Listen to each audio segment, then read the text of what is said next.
Hey guys, mostly welcome to all of in this video. स्वागत है आप सभी का इस वीडियो में। आज आपने जाना कि पटना यूनिवर्सिटी का जो थर्ड मेरिट लिस्ट है, थर्ड मेरिट लिस्ट जारी किया गया। थर्ड मेरिट लिस्ट में आपने पाया कि कैंडिडेट लगभग आपको 700 कैंडिडेट के आसपास का सिलेक्शन हुआ। इधर पेपर वालों का कहना है, देख सकते हैं यहाँ पे क्लियरली मैं पेपर लेकर के भी आपके सामने प्रेजेंट हुआ। इसमें देखिए क्लियरली कहा गया कि स्नातक पे नामांकन 5000 में से 2000 सीटें अब भी खाली। और ये बात बहुत सारे स्टूडेंट्स को खल रही है कि आखिर 2000 सीटें जब खाली है तो आखिर 700 कैंडिडेट का एडमिशन, 700 कैंडिडेट का ही लिस्ट में नाम क्यों आया। तो आज के इस वीडियो में आपके लिए सारे सवालों का जवाब आपके लिए लेकर के आया हूँ। वैसे तमाम सारे कैंडिडेट जिनका अभी तक एडमिशन नहीं हो पाया है उनके लिए कह सकते हैं अच्छी अपडेट भी लेकर के आया हूँ कि आगे एडमिशन का प्रोसेस क्या कुछ रहने वाला है। हालांकि मैं स्पोर्ट और कैजुअल एडमिशन के प्रोसेस के बारे में भी डिस्कस करूंगा, क्योंकि कई सारे कैंडिडेट का सवाल था कि आप स्पोर्ट और कैजुअल एडमिशन के प्रोसेस के बारे में भी बताइए।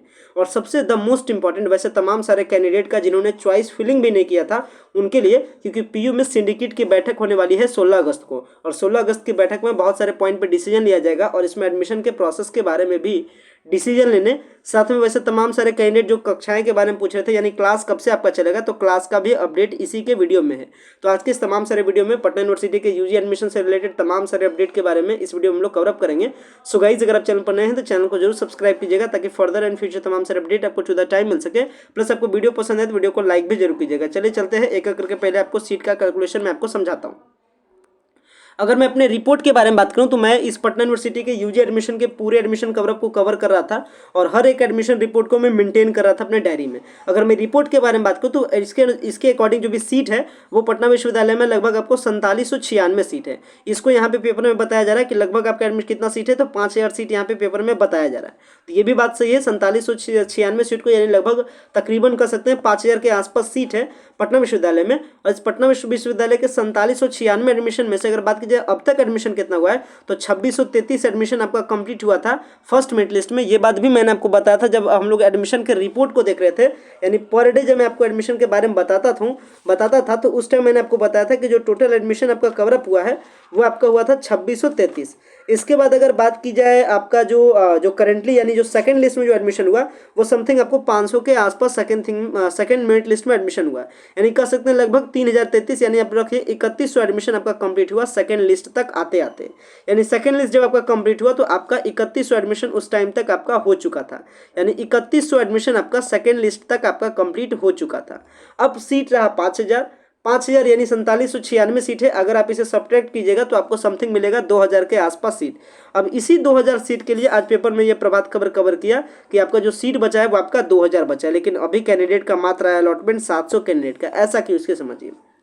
पटना विश्वविद्यालय में जो भी सारे सीट है अगर आप उसको 100% समझते हैं तो इस 100% में समझ लीजिए कि 18% सीट आपका रिजर्व होता है कोटा एडमिशन के लिए, क्योंकि अभी पटना विश्वविद्यालय में किसी भी प्रकार का कोटा का एडमिशन नहीं हुआ, यानी ना आपका डिफेंस कोटा का एडमिशन हुआ है, ना आपका स्पोर्ट्स कोटा का एडमिशन हुआ, मतलब खेलकूद वाला कोटा, अभी कोई भी कोटा पे आपका एडमिशन नहीं हुआ है। और 2000 का अगर आप करते हैं 18% तो वो समथिंग आपका जो सीट जाएगा वो आपका, यानी इस विश्वविद्यालय में जो टोटल सीट होता है उसका 18% सीट रिजर्व होता है कोटा एडमिशन के लिए।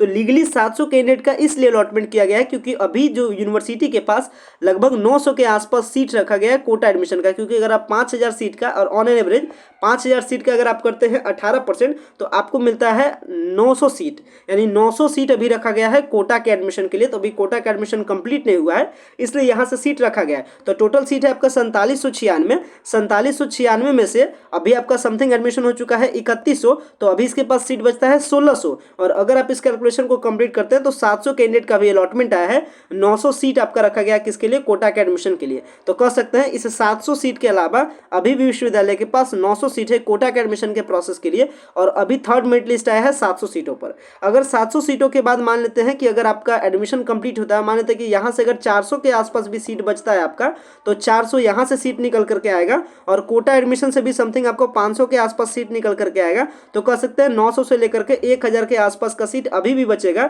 इस कोटा के एडमिशन के बावजूद। यानी जैसे ही आपका थर्ड मेरिट लिस्ट का एडमिशन खत्म होगा 18 अगस्त को, इसके बाद जो एडमिशन चलेगा यूनिवर्सिटी में वो चलेगा कोटा एडमिशन। और कोटा कौन सा एडमिशन, स्पोर्ट्स कोटा, खेलकूद quota, defence quota, music arts, जो भी सारा कोटा होता है कोटा का एडमिशन चलेगा। इसके बाद जो भी सारा सीट बचेगा इसके बाद समथिंग मैंने आपको बताया भी कैलकुलेशन करके कि लगभग 1000 के आसपास फिर भी आपका सीट बचेगा। और इसी सीट से पहले यानी इस सीट पर एडमिशन से पहले सिंडिकेट की बैठक में ये क्लियर हो जाएगा, क्योंकि हर बार मौका दिया जाता है, एक बार आपका चॉइस फिलिंग का मौका जरूर दिया जाएगा। ध्यान रखिएगा, वैसे तमाम सारे कैंडिडेट जिनका चॉइस फिलिंग छूट चुका है उनको एक मौका जरूर मिलेगा चॉइस फिलिंग करने का। तो सिंडिकेट की बैठक में बहुत सारे डिसीजन लिया जाएगा और ये डिसीजन में 100% एक पार्ट होगा कि जो स्टूडेंट्स का चॉइस फिलिंग करने का छूट गया है उसको एक मौका दिया जाता है चॉइस फिलिंग करने का। तो चॉइस फिलिंग करने के बाद चॉइस फिलिंग करने का जो एक डेट मिलेगा वो उम्मीद है आपको 21 अगस्त के बाद मिले। 21 अगस्त से लेकर के 22 या 23 अगस्त तक आपका चॉइस फिलिंग, और इसके बाद जो भी सारा सीट है, यानी अभी मैंने आपको बताया कोटा के एडमिशन से निकलेगा 400 से 500 सीट, और थर्ड मेरिट लिस्ट के बाद जो बची हुई सीट होगा कुल मिलाकर के लगभग आपका 1000 के आसपास सीट आपका बचेगा, जिसपे आपका हुआ कंप्लीट स्पोर्ट्स और आपका कैजुअल एडमिशन। अगर बात की जाए स्पोर्ट्स एंड कैजुअल एडमिशन के प्रोसेस के बारे में, तो स्पोर्ट्स एंड कैजुअल एडमिशन एक ऐसा एडमिशन प्रोसेस है जिसमें आपको बिना रोक टोक के एडमिशन मिलता है। मतलब जिस भी कॉलेज में आपको पता चला कि सीट खाली है, आप जाकर के वहां क्या कर सकते हैं, अप्लाई कर सकते हैं। लेकिन मोस्ट इंपॉर्टेंट है कि सीट बचा हुआ रहना चाहिए, और maximum sports and casual admission के प्रोसेस में जो अच्छे ऑनर्स है उसमें सीट 9 के बराबर बचता है। सीट बचता है तो आपका साइकोलॉजी हो गया, इधर आपका जो नॉर्मल पेपर है, लैंग्वेज का पेपर है, उर्दू हो गया, बंगाली हो गया, मैथिली हो गया, तो मतलब वैसे पेपर्स में सीट बचता है जिसमें अक्सर कैंडिडेट एडमिशन लेना पसंद नहीं करते हैं। तो स्पोर्ट्स एडमिशन की सबसे बड़ी खराबी यहीं पर है। साथ में पटना विश्वविद्यालय के स्पोर्ट्स एडमिशन्स में भी सीट, क्योंकि सीट आपका कम पड़ जाता है, पटना विश्वविद्यालय के जब स्पोर्ट्स एडमिशन चलता है तो उसमें भी बहुत सारे कैंडिडेट अप्लाई कर देते हैं, जिसके कारण से इस पटना विश्वविद्यालय के स्पोर्ट्स एडमिशन में भी मेरिट लिस्ट आ जाता है। क्योंकि स्पोर्ट्स एडमिशन का नॉर्मली मतलब होता है ऑन द स्पॉट, मतलब पहले आइए पहले पाइए, लेकिन ये नियम काम पटना विश्वविद्यालय में नहीं करता है, क्योंकि यहाँ पे स्पोर्ट्स एडमिशन में भी अप्लाई करने वालों की तादाद बहुत ज़्यादा है, और ऐसे सिचुएशन में यहाँ पे मेरिट लिस्ट स्पोर्ट्स एडमिशन में भी बनता है। यानी जितने भी कैंडिडेट अगर एक कॉलेज में अप्लाई करते हैं स्पोर्ट एडमिशन के लिए, तो उनको क्या करना होगा, उनका जो पीयूसीटी का जो एंट्रेंस में जो मार्क्स आया है उसके बेसिस पे क्या बनेगा, मेरिट लिस्ट बनेगा, और जिसका जितना मेरिट लिस्ट में पोजीशन उसको उतना, यानी उसका एडमिशन का चांसेस उतना। तो कह सकते हैं स्पोर्ट एडमिशन में भी आपके एडमिशन का चांसेस 30 to 40% होता है, अगर आपका बेहतरीन प्रदर्शन, यानी अगर आपका बेहतरीन रैंक आपका नहीं मिलता है। साथ में वैसे कैंडिडेट जिनका एडमिशन किसी भी कारण बस छूट गया है, वो भी कैंडिडेट ट्राई कर सकते हैं स्पोर्ट एडमिशन में। यानी स्पोर्ट एडमिशन सभी के लिए होता है, बशर्ते स्पोर्ट एडमिशन के लिए मिनिमम कंडीशन क्या है कि आप पीयूसीटी में पार्टिसिपेट किए हुए रहना चाहिए, पीयूसीटी में आपका रिजल्ट आना चाहिए, क्योंकि रिजल्ट का एक कॉपी आपको पटना विश्वविद्यालय के स्पोर्ट एडमिशन में आपको जमा करना होता है।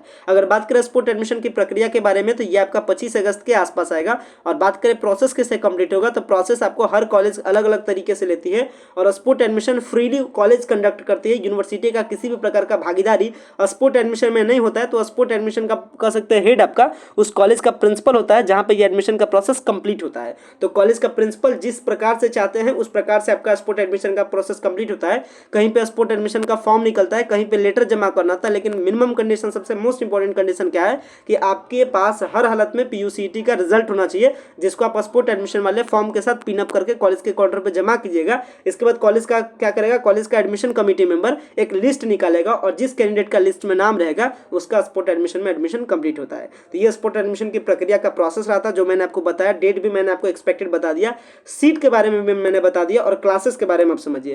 क्लासेस के बारे में यहाँ क्लियरली बताया गया। पटना विश्वविद्यालय के जो आपके कह सकते हैं जो वीजी सर है, प्रोफेसर गिरीश कुमार चौधरी सर, इस पूरे सिंडिकेट की बैठक में 16 को सिंडिकेट की बैठक होगी, और 16 अगस्त को होने वाली सिंडिकेट की बैठक में जो भी एडमिशन से रिलेटेड अपडेट आएगा वो मैं आपको फर्दर जरूर अपडेट करूंगा। इसलिए लगातार आप चैनल से कनेक्टेड रहिएगा, चैनल को सब्सक्राइब करके रखिए, ताकि फर्दर इन फ्यूचर तमाम सारे अपडेट आपको टू द टाइम मिल सके। और क्लासेस के बारे में बात किए तो क्लासेस आपका चलना स्टार्ट होगा सितंबर में, यानी जो आपका क्लासेस चलेगा वो आपका चलेगा सितंबर में, ध्यान रखिएगा। और उम्मीद है 5 सितंबर के आसपास इंडक्शन मीट हो। इंडक्शन मीट करने का मतलब फर्स्ट क्लास, जिस क्लास में आपको पूरा कॉलेज के बारे में बताया जाएगा, पूरा क्लासेस के बारे में बताया जाएगा, पूरा कोर्स के बारे में बताया जाएगा, पूरा सिलेबस सब कुछ आपके साथ डिस्कशन होगा। वो भी आपके डिपार्टमेंट में, जिस भी डिपार्टमेंट में आपका एडमिशन हुआ है वहां आपका डिस्कशन होगा, और आप टीचर के साथ गेट टू गेट आप क्या करते हैं, गैदर मीटिंग करते हैं, और यानी कह सकते हैं डिस्कशन करते हैं, और इसके बाद आपका क्लासेस चलने का पूरा शेड्यूल आपके हाथ में होता है। सो गाइस, आशा करते हैं ये जो एडमिशंस को लेकर के आपका इंपॉर्टेंट अपडेट था, जो सारा इन्फॉर्मेशन था, वो सारा इन्फॉर्मेशन आपका बहुत कुछ डाउट को क्लियर कर चुका होगा। वीडियो इन करते हैं। Thanks a lot for watching this very important video.